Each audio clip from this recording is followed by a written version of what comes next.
वो चाहता है इंडिया को प्रोवोक करे कि हिंदुस्तान जो है एक ऑल आउट वॉर करे। उसको ये नहीं पता कि हिंदुस्तानी जो है हम वो चाणक्य नीति के साथ चल रहे हैं। डेस्परेशन नजर आ रही है पाकिस्तान की तरफ से। वो लोग बहुत घबराए हुए हैं। ये वायलेशन उनको नहीं करना चाहिए था और अच्छी बात है कि उन्होंने करके हमें एक मौका दिया कि हम उसको जस्टिफाई कर सकें। 1-2 मई 2025 की रात को पाकिस्तानी सेना ने नियंत्रण रेखा के पार जम्मू कश्मीर के कुपवाड़ा, बारामूला, पुंछ, नौशेरा और अखनूर क्षेत्रों में बिना उकसावे के छोटे हथियारों से गोलीबारी की। पाकिस्तान पहलगाम आतंकी हमले के बाद लगातार सीमा पर गोलीबारी कर रहा है, जिसका भारतीय सेना भी मुंहतोड़ जवाब दे रही है।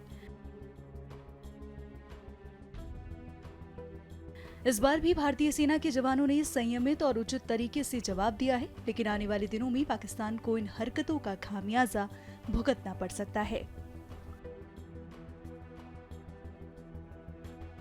पाकिस्तान जो है ये जो नियंत्रण रेखा का उल्लंघन करता रहेगा। इसके दो मसले होते हैं। एक तो ये इन्फिल्ट्रेशन अटेम्प्ट करा रहा होता है और दूसरा अब वो चाहता है इंडिया को प्रोवोक करे कि हिंदुस्तान जो है एक ऑल आउट वॉर करे।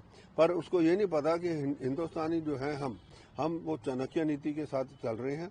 हमने जो कदम उठाए हैं, जैसे कि इंडस वाटर ट्रीटी का अबेंस में रखना, बाकी जो डिप्लोमेटिक स्टेप्स रखे हैं, साथ में जितने पाकिस्तानी यहाँ पे थे, चाहे वो लॉन्ग टर्म वीजा था, शॉर्ट टर्म वीजा था, उन सबको कहा जी आप जाइए वापस। जिसके अंदर अब पता लगा है कि देखिए आप कितने लोग हैं ऐसे जो 40-40 साल से औरतें रह रही हैं यहाँ पे, शादी उन्होंने पाकिस्तान में की है, बच्चे उनके पाकिस्तानी है, पर कहाँ पढ़ रहे हैं, कहाँ पे है, हिंदुस्तान के अंदर पढ़, और सारे बेनिफिट जो हैं, चाहे वो लाडली बेटी का है, चाहे दूसरा ये वो ले रहे हैं।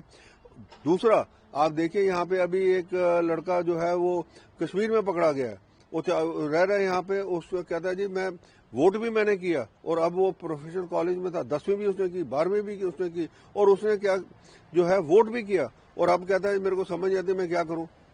और एक जो है फारूक अब्दुल्ला गवर्नमेंट के टाइम का जो है आदमी, पाकिस्तानी आदमी, वो JNK पुलिस में रिक्रूट हो गया है। तो ऐसे ऐसी चीजें जो चल रही थी, भारत ने बहुत अच्छा किया है ये कदम उठा के कि उसको बंद कर दिया। हमें लड़ाई करने की ऐसे कोई अपने आप शुरू करने की कोई जरूरत नहीं। पाकिस्तान जब करेगा, पाकिस्तान जब इसको अपने एस्केलेट करेगा, उसके बाद हम जो है जो जवाब दे सकते हैं, बड़ा मकूल जवाब देंगे। और अगर हमने फर्स्ट स्ट्राइक करनी भी है तो हम उस हिसाब से देखेंगे कहाँ हमारा टाइम है, कहाँ हमारी जगह है, कहाँ हमने कितना फोर्स इस्तेमाल करना है, ताकि हम एक, और ये जो है पाकिस्तान के लिए एक निर्णायक लड़ाई होगी, पाकिस्तान का जो है खात्मा ही होगा। डेफिनेटली ये डेस्परेशन नजर आ रही है पाकिस्तान की तरफ से।